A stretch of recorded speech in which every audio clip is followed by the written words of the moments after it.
to save the day, never fear. Growing up in certain neighborhoods of Baton Rouge and New Orleans, my exposure level to fighting/violence was, let's say, above average. Now, I never really liked violence all too much, to be honest.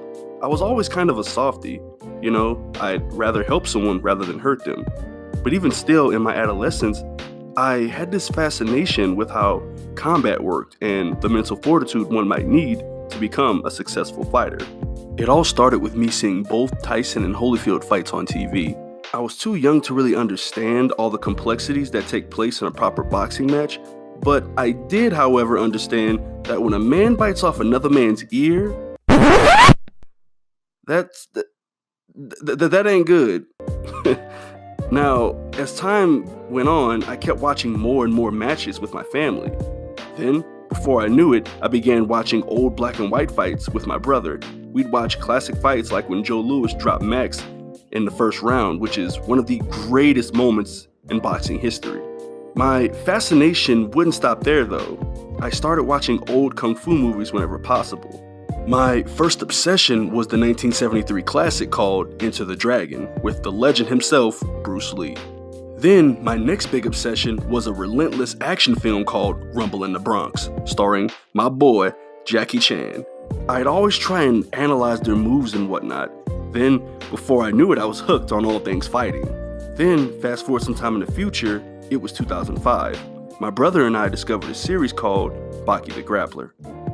Baki the Grappler is the story of a young boy named Baki Hanma, who strives to one day defeat his father, Yojiro Hanma, who is regarded as one of the strongest men in the world, if not the strongest. This series was created by Keisuke Itagaki. He and I have something in common.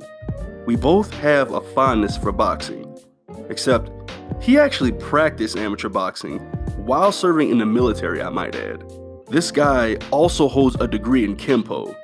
Now, this tells us two things. One, for a manga artist, he's a serious badass. And two, that he's very passionate when it comes to the art of fighting.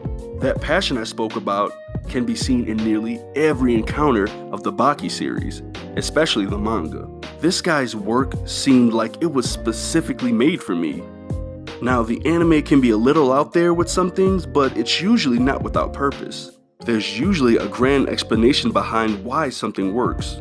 Like say how a fighter used his time fighting wolves barehanded in his youth to justify how he learned to read his opponents. Or how manipulative actions like say controlling a crowd in combat can have effects that ultimately lead to victory. As you can see, I was a big fan of the anime Baki the Grappler and the creator's approach to combat storytelling. The series went on for 2 seasons. Sadly, it never reached a full conclusion. But last year, Netflix released a continuation series titled Baki.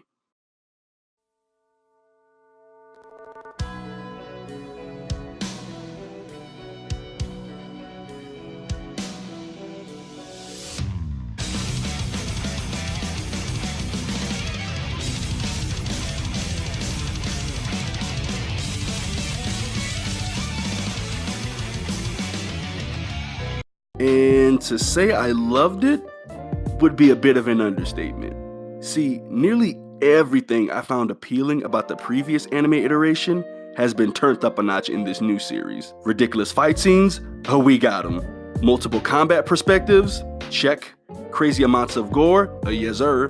Deep explanations as to why certain techniques work? We got that too. Now, earlier I mentioned how the creator has a love for the art of fighting. Well, that can clearly be seen in this series specifically. The creator seems to have a vast knowledge of many different fighting styles, and it's kinda cool to see him applying this in particular concepts in certain situations. This arc in the Baki story really benefits from this. See, the story of this Baki series is almost a direct continuation of the events that took place to the season prior, with, spoiler alert, Baki becoming the champion of the arena, which then catches the ear of 5 of the deadliest criminals. They each break out of their respective prisons to defeat Baki, but more importantly, to taste defeat. Now, when each of these juggernauts begin duking it out, the creator really lays it on thick with his explanations as to why certain things work. But I gotta say, as a viewer, I really appreciate this because it makes the already absurd fights that much more hype. And it comes off more like gods clashing rather than a couple criminals going at it. Baki often goes through extreme measures to get stronger, like say, fighting a giant Yasha ape in the mountains.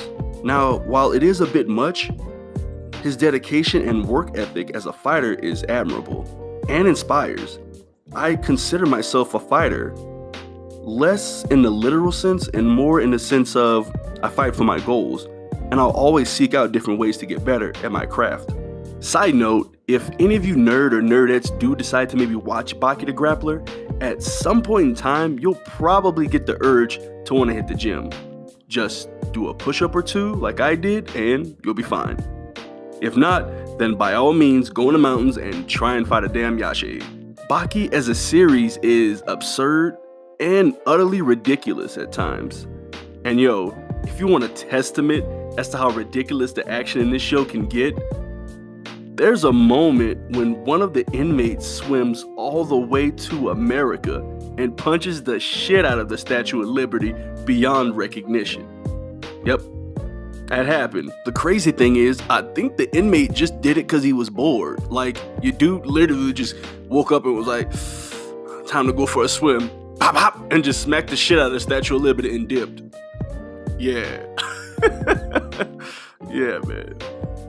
Baki is combat madness, and it inspired me. Now, for those of you that have already seen the show, can we just admit Baki is our hero? Sure. But Retsu is cunning as hell, and Hanayama is a god. Now, some of you might be wondering, how in the hell can I watch a show like this and get inspired? Well, anime, much like art, is subjective. Someone may look at a painting and see, say, a majestic creature. I might look at that very same painting and see the champion I want to be. Thanks everyone for letting me chat your ear off, and if you're not, say, a fan of these types of stories, I just hope I was able to entertain you. This is Dez from Featuring Dez, signing out. Peace.